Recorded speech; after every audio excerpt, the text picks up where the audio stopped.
అమరావతిలో ముఖ్యమంత్రి చంద్రబాబు నాయుడు టీడీపీ కేంద్ర కార్యాలయంలో సుపరిపాలనకు తొలి అడుగు పేరుతో అత్యవసర సమావేశం నిర్వహించారు. ఈ భేటీలో మంత్రులు, ఎంపీలు, ఎమ్మెల్యేలు, ఎమ్మెల్సీలు పాల్గొన్నారు. జూలై 2వ తేదీ నుంచి ప్రజల్లోకి కూటమి నేతలు వెళ్లేలా సరికొత్త కార్యక్రమానికి శ్రీకారం చుట్టారు. ఏడాదిలో ప్రభుత్వం సాధించిన విజయాలు, రాబోయే కాలంలో చేపట్టాల్సిన చర్యలను ప్రజలకు వివరించేలా ఈ కార్యక్రమాన్ని రూపుదిద్దనున్నారు. దీనిపై నేతలకు ముఖ్యమంత్రి దిశానిర్దేశం చేస్తున్నారు. ఎమ్మెల్యేలు, మంత్రుల పనితీరుపై ఎప్పటికప్పుడు నివేదికలు తెప్పించి పరిశీలిస్తున్నట్లు తెలిపారు. అలాగే నేరుగా ఎమ్మెల్యేలతో మాట్లాడడం ప్రారంభించామన్నారు. 4 ఎమ్మెల్యేల పనితీరు సమీక్షించి పలు సూచనలు చేసినట్లు సీఎం వెల్లడించారు. పార్టీకి ప్రజలకు ఇబ్బందిగా మారితే ఎవరికైనా నమస్కారం చెబుతామని హెచ్చరించారు. కార్యక్రమాలని, పథకాలని, పనుల్ని, విజయాల్ని ప్రజల్లోకి తీసుకెళ్లేందుకు సుపరిపాలన తొలి అడుగు మొన్నే తలపెట్టాం. మొదటి సంవత్సరం సుపరిపాలన తొలి అడుగు అనే పేరుతో పెట్టి మళ్ళీ ప్రజల జీవన ప్రమాణాలు పెంచడానికి, పునరంకితం కావడానికి మొన్నే ఒక వినూత్నమైన కార్యక్రమానికి శ్రీకారం చుట్టాం. ప్రజాప్రతినిధులు, అధికార యంత్రాంగం ఇద్దరు కూడా దగ్గర 2000 మందితో ఒక కార్యక్రమానికి శ్రీకారం చుట్టి ఈ సంవత్సరం ఏం చేశాం, రాబోయే సంవత్సరం ఏం చేయాలి, 5 సంవత్సరాల్లో మనం ఏం చేయబోతున్నాం, 2047కి రాష్ట్రాన్ని ఏ విధంగా ముందుకు తీసుకుపోతామో ఒక నిర్దిష్టమైనటువంటి టార్గెట్స్తో ఆ కార్యక్రమంలో చర్చించాం. ఇందులో కూడా మీరు ఒక్కసారి చూస్తే ఇక్కడ ఉండే వాళ్ళందరం కూడా పాలసీ మేకర్స్. ఇటు శాసనసభలో చట్టాలు తేవాలన్నా, పార్లమెంట్లో చట్టాలు తేవాలన్నా ఇక్కడ మనకు ఒక ప్రత్యేకత ఉంది. ఇక్కడ అసెంబ్లీలో మనం ఒకసారి చూస్తే మనం ఒక ఎన్డీఏ గవర్నమెంట్లో ఉన్నాం. కూటమి ప్రభుత్వం ఉంది. ఈ కూటమి ప్రభుత్వంలో మెయిన్ పార్టీ తెలుగుదేశం పార్టీ, ఇంకొక పక్క జనసేన, అదే మరిగా బీజేపీ ముగ్గురం కూడా ఉన్నాం. ఈ ముగ్గురు 3 పార్టీలు కలిసి ఎప్పటికప్పుడు సమన్వయంతో తెలంగాణలో వైద్య విద్యార్థులకు ప్రభుత్వం భారీ గుడ్ న్యూస్ తెలిపింది. మెడికోలకు ఇచ్చే స్టైఫండ్ను పెంచింది. 15% స్టైఫండ్ పెంచుతున్నట్లు ప్రభుత్వం పేర్కొంది. మెడికల్, డెంటల్ స్టూడెంట్స్తో పాటు సీనియర్ రెసిడెంట్స్కు కూడా ఇది వర్తిస్తుందని తెలిపింది. కాగా మరి కాసేపట్లో జూడాలతో ప్రభుత్వం చర్చలు జరపనుంది.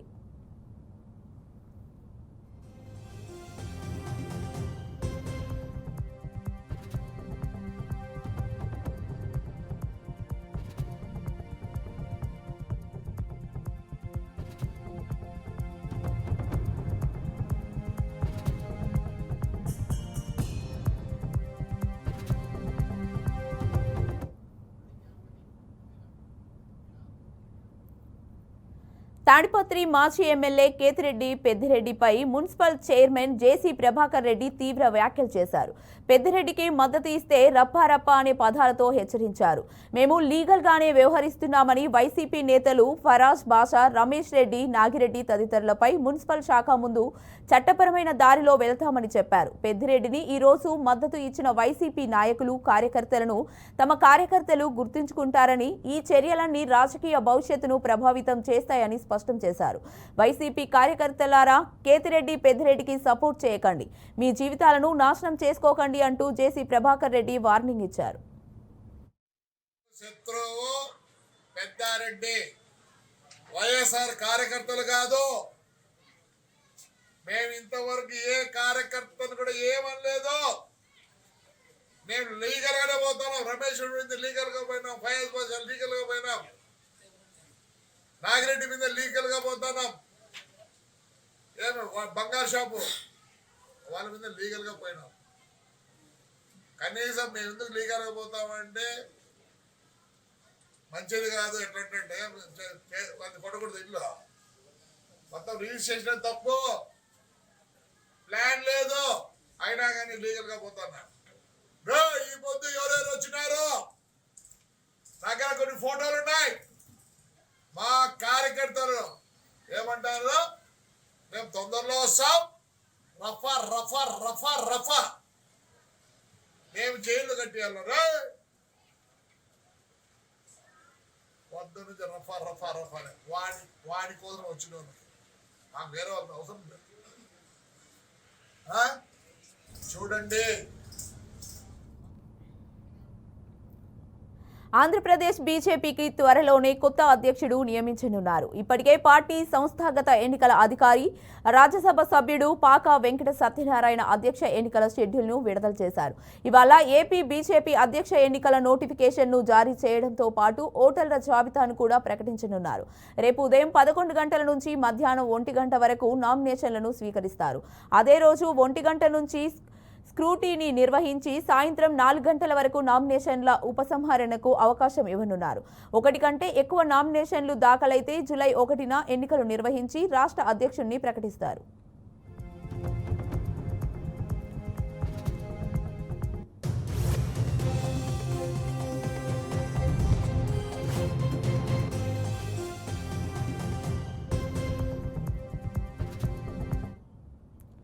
ఈ ఎన్నిక ప్రక్రియకు కర్ణాటక ఎంపీ పీసీ మోహన్ పరిశీలకులుగా వ్యవహరించనున్నారు. ప్రస్తుతం ఏపీ బీజేపీ అధ్యక్షురాలిగా ఉన్న దగ్గుపాటి పురంధేశ్వరి పార్లమెంటు సభ్యురాలిగా ఎన్నికైన నేపథ్యంలో పార్టీ పార్థసారథి మార్చే అవకాశం ఎక్కువగా కనిపిస్తోంది.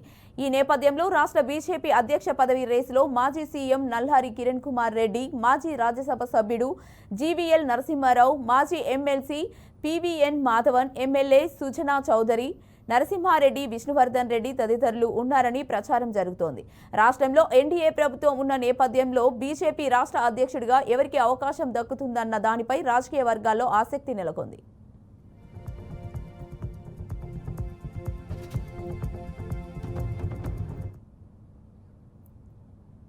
బీజేపీ తెలంగాణ రాష్ట్ర అధ్యక్షుడి నియామకానికి నోటిఫికేషన్ వెలువడింది. సోమవారం మధ్యాహ్నం 2 గంటల నుంచి సాయంత్రం 4 గంటల వరకు నామినేషన్లు స్వీకరిస్తారు. సాయంత్రం 4 గంటల నుంచి 5 గంటల వరకు నామినేషన్ల ఉపసంహరణకు అనుమతి ఉంటుంది. బీజేపీ రాష్ట్ర కార్యాలయంలోనే ఎన్నిక ప్రక్రియ జరుగుతోందని అధికారులు తెలిపారు. ఎల్లుండి నూతన అధ్యక్షుడి ప్రకటన ఉంటుందని బీజేపీ తెలంగాణ ఎన్నికల అధికారి ఎండల లక్ష్మీనారాయణ చెప్పారు. కేంద్ర ఎన్నికల రిటర్నింగ్ అధికారిగా కేంద్ర మంత్రి శోభా కరందాండ్లే వ్యవహరించనున్నారు. అయితే 1 కంటే ఎక్కువ నామినేషన్లు దాఖలైతే ఎన్నిక నిర్వహించే అవకాశం ఉందని తెలుస్తోంది. మరోవైపు తెలంగాణ బీజేపీ అధ్యక్ష రేసులో పలువురు పేర్లు చర్చించినట్లు తెలుస్తోంది. వారు రాజ్యసభ సభ్యుడు కె లక్ష్మణ్, నిజామాబాద్ ఎంపీ ధర్మపురి అరవింద్, మాజీ ఎమ్మెల్సీ రామచంద్రారావు, మల్కాజ్గిరి ఎంపీ ఈటెల రాజేందర్ తదితరుల పేర్లు వినిపిస్తున్నాయి. వీరిలో ఒకరు ఎంపికయ్యే అవకాశం ఉందని సమాచారం.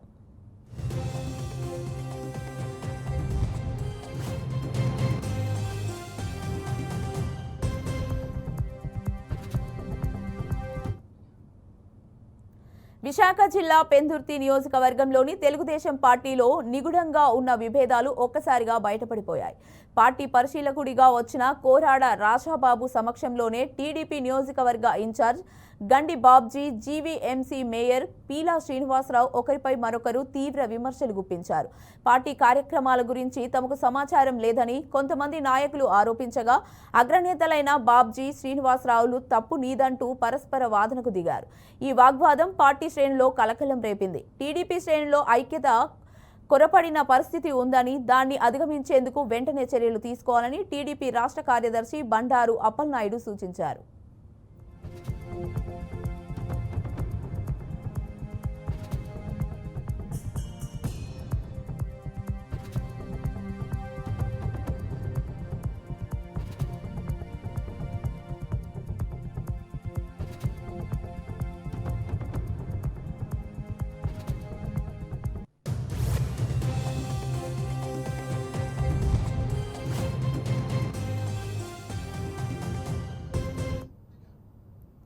బులెటిన్లో షార్ట్ బ్రేక్ తీసుకుందాం.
Active news.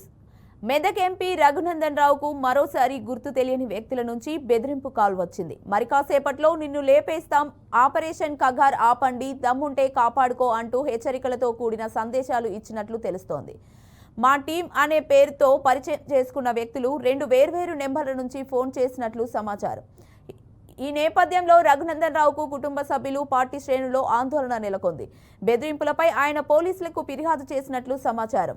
ఇదివరకు కూడా ఆయనకు బెదిరింపు కాల్స్ వచ్చిన సందర్భాలు ఉన్నాయి. ఆపరేషన్ కగార్ పేరుతో జరుగుతున్న దర్యాప్తు లేదా రాజకీయ చర్యలను లక్ష్యంగా చేసుకొని ఈ బెదిరింపులు వచ్చి ఉండవచ్చునని అనుమానాలు వ్యక్తమవుతున్నాయి.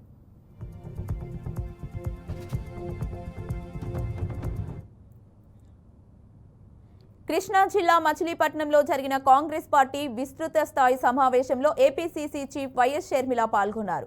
రాష్ట్రంలో కాంగ్రెస్ పార్టీ బలోపేతమే తమ అజెండా అని షర్మిల తెలిపారు. రాష్ట్రానికి నిజమైన ప్రత్యామ్నాయం కాంగ్రెస్ మాత్రమేనని, బీజేపీకి మిగతా పార్టీలన్నీ తొత్తులుగా వ్యవహరిస్తున్నాయని విమర్శించారు. తెలుగుదేశం జనసేన పొత్తు సక్రమైతే వైసీపీ బీజేపీ అక్రమ పొత్తు అని ఆరోపించారు. విభజన హామీలపై బీజేపీ ప్రజలను మోసం చేసిందని, దానిపై కూటమి పార్టీలు వైసీపీ మౌనంగా ఉండడం దారుణమని అన్నారు. విభజన హామీలు నెరవేర్చాలంటే కాంగ్రెస్ పార్టీ అధికారంలోకి రావాల్సిందేనని స్పష్టం చేశారు. కాంగ్రెస్ పార్టీ బలోపేతం కోసం కాంగ్రెస్ పార్టీ విస్తృత స్థాయి సమావేశం ఏర్పాటు చేయడం జరిగింది. ఈ సమావేశానికి జిల్లా కాంగ్రెస్ నాయకులు, కార్యకర్తలు అందరూ కూడా రావడం, వీళ్ళిచ్చే అభిప్రాయాలను, సూచనలను లేక వీళ్ళకి ఏదైనా ఇబ్బందులు ఉంటే అవన్నీ కూడా వినటానికి, పరిగణలోకి తీసుకోవడానికి కాంగ్రెస్ పార్టీ అధ్యక్షురాలిగా నేనే ఇక్కడికి మచిలీపట్నంకి ఈరోజు రావటం జరిగింది. కాంగ్రెస్ పార్టీ బలోపేతమే ఈ సమావేశానికి ముఖ్య అజెండా. కాంగ్రెస్ పార్టీని బలోపేతం చేసుకోవాల్సిన అవసరం ఈరోజు ఎంతైనా ఉంది. ఎందుకంటే ఈరోజు ఒక కాంగ్రెస్ పార్టీ మాత్రమే రాష్ట్రంలో ఏ పార్టీ కన్నా, ప్రతిపక్షంలో ఉన్న వైసీపీకైనా లేకపోతే కూటమి గట్టిన చంద్రబాబు గారు, జనసేన ఇలాంటి పార్టీలైనా. మహాన్యూస్ ఆఫీస్ కు టీపీసీసీ చీఫ్ మహేష్ కుమార్ గౌడ్ వెళ్లారు. నిన్న జరిగిన దాడిని టీపీసీసీ చీఫ్ తీవ్రంగా ఖండించారు. మహాన్యూస్ ఎండీ వంశీ సిబ్బందిని అడిగి దాడి జరిగిన తీరును తెలుసుకున్నారు. నిన్న మహాన్యూస్ ఛానల్ ఆఫీస్ పై బీఆర్ఎస్ శ్రేణులు దాడి చేశారు. ఫోన్ ట్యాపింగ్ ఇష్యూలో కేటీఆర్ పై వరుసగా తప్పుడు కథనాలు ప్రచారం చేస్తున్నారనే ఆరోపణలతో బీఆర్ఎస్ శ్రేణులు దాడి చేశారు. ఇక ఈ ఘటనపై పలువురు స్పందిస్తున్నారు.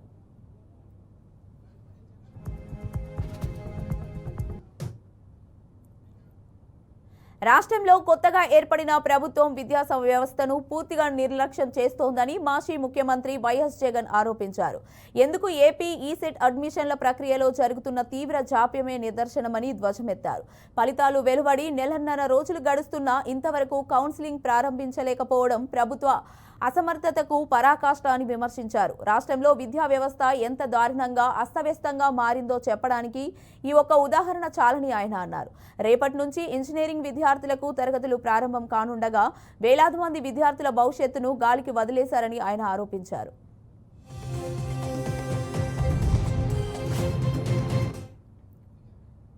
నాగర్ కర్నూలు జిల్లా జనరల్ ఆసుపత్రిలో వైద్యుల నిర్లక్ష్యానికి మరోసారి బట్టబయలైంది.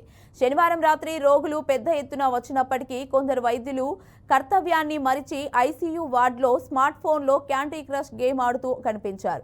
క్యూలో రోగులు వేచి ఉన్న ఓ మహిళా వైద్యురాలు గేమ్లో నీలమై ఉండడం ఆందోళన కలిగించింది. పర్యవేక్షణ లేకపోవడంతో నాణ్యత గల వైద్యం అందక ప్రజలు అసంతృప్తి వ్యక్తం చేస్తున్నారు. జిల్లా కలెక్టర్ ఆరోగ్యశ్రీ సీఈఓ తనిఖీ చేసిన రోజే ఈ నిర్లక్ష్యం బయటపడడం గమనార్హం.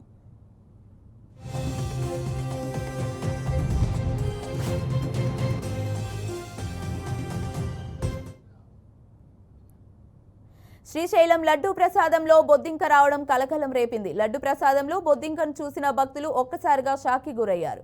ఇదేంటి అని ప్రశ్నించినందుకు చేతిలో నుండి లడ్డూని లాక్కొని సామరస్యంగా తేల్చుకుందామంటూ భక్తుడిని ఆలయ అధికారులు మందలించే ప్రయత్నం చేశారు. లడ్డు ప్రసాదాలు కౌంటర్ వద్ద ఆలయ సిబ్బంది అత్యుత్సాహం ప్రదర్శించారు. ఈ ఘటనపై చర్యలు తీసుకోవాలని భక్తులు డిమాండ్ చేశారు.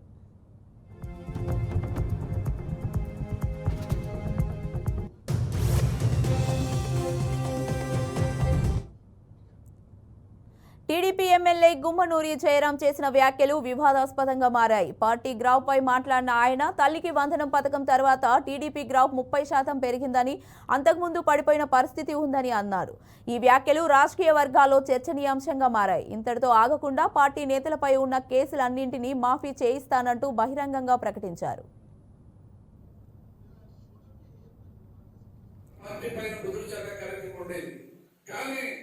తల్లికి వందనం వచ్చిన తర్వాత వాళ్ళన్నీ లోపల మూసిపోయి ఇంకా అయిపోయింది, మన పార్టీ ఎత్తిపోయింది.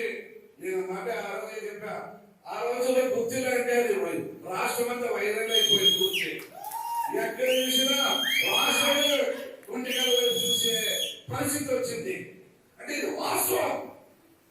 నేనేమో వేరే కమిషన్ పెట్టుకొని ఎవరో దౌర్జన్యాలు చేస్తానని చెప్పరా. ఉన్న మాట అంటే ఏదో ఉనికి అంటారు, అది కానీ అమ్మ తల్లికి వందలు వచ్చిన తర్వాత వైరస్. వరంగల్ జిల్లాలో కాంగ్రెస్ రాజకీయాలు మళ్లీ వేడెక్కుతున్నాయి. కొండా మురళి గాంధీ భవన్ కి పంపిన లేఖతో కాంగ్రెస్ లో రాజకీయ ఉత్కంఠ తారాస్థాయికి చేరింది. ఈ నేపథ్యంలో కాంగ్రెస్ ఎమ్మెల్యేలు, ముఖ్య నేతలు మరోసారి హనుమకొండలో సమావేశమయ్యారు. నాయిని రాజేందర్ రెడ్డి క్యాంప్ కార్యాలయంలో జరిగిన ఈ భేటీలో కొండా దంపతుల వ్యాఖ్యలు, పార్టీ శ్రేణులపై ప్రభావం, భవిష్యత్తులో తీసుకోవాల్సిన నిర్ణయాలపై చర్చించారు. కొండా మురళి పిచ్చి పిచ్చిగా మాట్లాడితే ఊరుకోము, ఆయన పార్టీని అనుసరించని వ్యవహారానికి క్రమశిక్షణ కమిటీ చర్యలు తీసుకోవాలని ఎమ్మెల్సీ బసవరాజు సారయ్య అన్నారు. జూలై 5 వరకు టీపీసీసీ డెడ్ లైన్ ఇచ్చిన నేపథ్యంలో అప్పటి వరకు ఆగుతామని, ఆ తర్వాత తాము తమదైన నిర్ణయం తీసుకుంటామని స్పష్టం చేశారు. కొండమురళి క్రమశిక్షణ కమిటీ ముందుకు వచ్చి తప్పుడు ప్రచారం ఇవ్వడం జరిగింది. అసలు పిలిచింది క్రమశిక్షణ కమిటీ అధ్యక్షులు గౌరవనీయులు మల్లిరావు గారు పిలిచి వరంగల్ జిల్లా సంబంధించిన ప్రజాప్రతినిధులు, జిల్లా నాయకులు ఇచ్చిన వినతి పైన వివరణ ఇవ్వమని కోరడానికి వారికి షోకాస్ నోటు కూడా ఇవ్వడం జరిగింది. క్రమశిక్షణ పార్టీ అంటే దానిపైన కూడా విశ్వాసం లేదు వ్యక్తి. అంతేకాదు ఈనాడు కొండపల్లి పార్టీలు మారినట్టు అందరినీ, కానీ ఈ జిల్లాలో అన్ని పార్టీలు మారి ఏకైక వ్యక్తి కొండ దంపతులు చెప్పక తప్పదు. వాళ్ళకి రాజకీయ భిక్ష పెట్టింది టీడీపీ పార్టీ. వారు ఊరికే మాకు అవునా కదా, ఆయన అడిగారు ఒకసారి సంఘం మండలి కదా, ఆయన సంఘం మండలి కదా. ఇలాంటి వ్యక్తి మరి 30 సంవత్సరాలు ఈ పార్టీ జిల్లాలో కాంగ్రెస్ పార్టీ బ్రతికించిన అంటాడు, కాపాడిన అంటాడు. ఎప్పుడు పార్టీ ఉన్నాయో. నెల్లూరు జిల్లా ఉలవపాడు మండలం పరిహెడ్ గ్రామంలో సోలార్ ప్రాజెక్టుల కోసం చేపట్టిన భూసేకరణకు వ్యతిరేకంగా రైతులు, గ్రామస్తులు ఆందోళనకు దిగారు. తమ భూములు ఇవ్వబోమని, భూసేకరణను వెంటనే నిలిపివేయాలంటూ జాతీయ రహదారిపై బైఠాయించి ప్రభుత్వానికి వ్యతిరేకంగా నినాదాలు చేశారు. ఈ ధర్నా బీసీవై పార్టీ అధ్యక్షుడు రామచంద్ర యాదవ్ నేతృత్వంలో జరిగింది. తొలుత రైతులతో కలిసి గ్రామం నుంచి ర్యాలీగా జాతీయ రహదారికి చేరుకునేందుకు ప్రయత్నం చేశారు. అయితే పోలీసులు నిలువరించేందుకు యత్నించారు. దీంతో మరో మార్గం ద్వారా జాతీయ రహదారికి చేరుకొని ఆందోళన నిర్వహించారు. రోడ్డుపై వాహనాలను నిలిపివేసి నిరసన వ్యక్తం చేశారు. అనంతరం సబ్ కలెక్టర్ శ్రీ పూజ ఆందోళనకారులతో మాట్లాడి భూసేకరణ కార్యక్రమం తాత్కాలికంగా నిలిపివేస్తున్నట్లు హామీ ఇచ్చారు.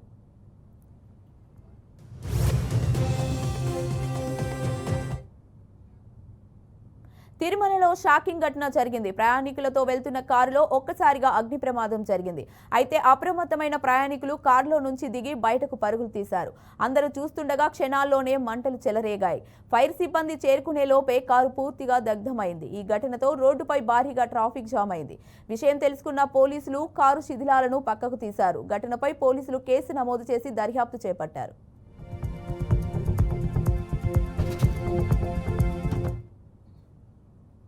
ఆదిలాబాద్ జిల్లా ఇచ్చోడలో నకిలీ ధృవీకరణ పత్రాలతో ప్రభుత్వ ఉద్యోగం పొందిన ఘటన కలకలం రేపుతోంది. ఈ ముఠా ఇతర రాష్ట్రాలకు చెందిన 9 మంది యువకులకు నకిలీ ధృవపత్రాలు సృష్టించి వాటితో ఉద్యోగాలు సంపాదించుకునేందుకు సహాయం చేసి వారి నుండి 9 లక్షలు వసూలు చేసింది. ఈ వ్యవహారంపై సమాచారం అందుకున్న పోలీసులు 3 ప్రధాన నిందితులను అరెస్టు చేసి రిమాండ్కు తరలించారు. ఈ సర్టిఫికేట్లు ఏ సంస్థలో ఉపయోగించబడ్డాయి, ఇంకా ఎంతమంది బాధితులున్నారనే విషయాలపై లోతైన దర్యాప్తు కొనసాగుతోందని పోలీసులు వెల్లడించారు. ఇస్లాం నగర్ విలేజ్లో ఒక ఫేక్ సర్టిఫికేట్ స్కామ్ జరుగుతుంది. 9 జనాలు యూపీ, ఎంపీ, రాజస్థాన్ నుండి వచ్చారు. ఇక్కడ లోకల్ జనాలు సహాయం తీసుకొని వాళ్ళు fake Aadhaar card, fake 10th mark sheet, fake residence certificate తీసుకొని ఈ సర్టిఫికేట్ సహాయం తీసుకొని వాళ్ళు తెలంగాణ కోట నుంచి సెంట్రల్ ఆర్మ్డ్ పోలీస్ ఫోర్సెస్లో జాబ్ తీసుకున్నారు. పోలీస్ వెరిఫికేషన్ సమయంలో ఈ ఫేక్ సర్టిఫికేట్ మన నోటీస్లో వచ్చారు. తర్వాత మనము చోడా పోలీస్ స్టేషన్లో ఒక కేసు రిజిస్టర్ చేశాము. Crime number 131/2025 under section 313 class 4, 335, 338, 340, 308 and 238 BNS. In depth investigation చేసిన తర్వాత ఈ కేసులో 12 అక్యూజ్డ్ ఇన్వాల్వ్ చేశారు. 9 మంది సర్టిఫికెట్స్ చేపించారు మరియు ముగ్గురు Sheikh Kaleem resident of Ichoda, Sheikh Farid resident of Islam Nagar village, Jadhav Gajanand resident of Islam Nagar 9 lakhs డబ్బులు తీసుకొని వాళ్ళకి సహాయం చేశారు. ఇక్కడ ఇచ్చోడా మండల్ మావోయిస్టులకు తెలంగాణ కాంగ్రెస్ పార్టీ ఆశ్రయం ఇస్తుందేమోననే భయం ఉందని అమిత్ షా సంచలన వ్యాఖ్యలు చేశారు. మోడీ ప్రభుత్వంలో గడిచిన 10 ఏళ్లలో పూరిలో, పుల్వామాలో, పెహల్గాంలో అతిపెద్ద అటాక్లు జరిపిందన్నారు. బీజేపీ ప్రభుత్వం రాకముందు 10 ఏళ్లు కాంగ్రెస్ అధికారంలో ఉండగా పాకిస్తాన్ టెర్రరిస్టులు వచ్చి దాడులు చేసి దర్జాగా పారిపోయేవారని అమిత్ షా సెటైర్ వేశారు. ఇక రేవంత్ సర్కార్ అవినీతితో కేసీఆర్ను మించిపోయిందని ఆరోపించారు. और विशेषकर तेलंगाना के हल्दी के खेती करने वाले सभी किसानों की 40 साल से मांग थी कि राष्ट्रीय हल्दी बोर्ड बनाया जाए. आज मोदी जी ने इसको विधिवत रूप से पूरा करने का काम किया. सबसे पहले मैं सभी किसान भाइयों बहनों को विनती करना चाहता हूं कि एक बार मोदी जी के सम्मान में जोर से ताली बजाकर मोदी जी का स्वागत करिए. आज मुझे बड़ी खुशी हो रही है. तेलंगाना और निजामाबाद में किया था वो. ఢిల్లీ మాజీ సీఎం అరవింద్ కేజ్రీవాల్ సంచలన వ్యాఖ్యలు చేశారు. 3 ఏళ్లలోనే బీజేపీ ప్రభుత్వం పడిపోయే పరిస్థితి వస్తుందని ఆరోపించారు. ఈ రోజు జంతర్ మంతర్లో నిర్వహించిన సభలో బీజేపీ ప్రభుత్వాన్ని తీవ్రంగా విమర్శించారు. ఢిల్లీ బీజేపీ ప్రభుత్వం జహాన్ జగ్గి అహాన్ మఖాన్ అనే హామీని విమర్శించారు. అధికారంలోకి వచ్చిన కొద్ది నెలల్లో పేదల గుడిసెలు బుల్డోజర్లతో కూల్చివేస్తున్నారని ఆరోపించారు. పేదల ఇల్లు వేల్చకపోతే ప్రజలు మీకిచ్చిన 5 ఏళ్లు కూడా పరిపాలించలేరని, 3 ఏళ్లలోనే బీజేపీ ప్రభుత్వం పడిపోవాల్సి వస్తుందని హెచ్చరించారు. ఎన్నికల ముందు తాను చేసిన హెచ్చరికలను ప్రజలు పట్టించుకోలేదని అన్నారు. ప్రధాని మోదీ ఇచ్చిన ఎన్నికల హామీలు అన్ని ఫేక్ గ్యారంటీలు అయ్యాయని ప్రజలకు అర్థమైందన్నారు. 3 సంవత్సరాల్లోనే ఢిల్లీలో బీజేపీ ప్రభుత్వం కూలిపోతుందని జోస్యం చెప్పారు.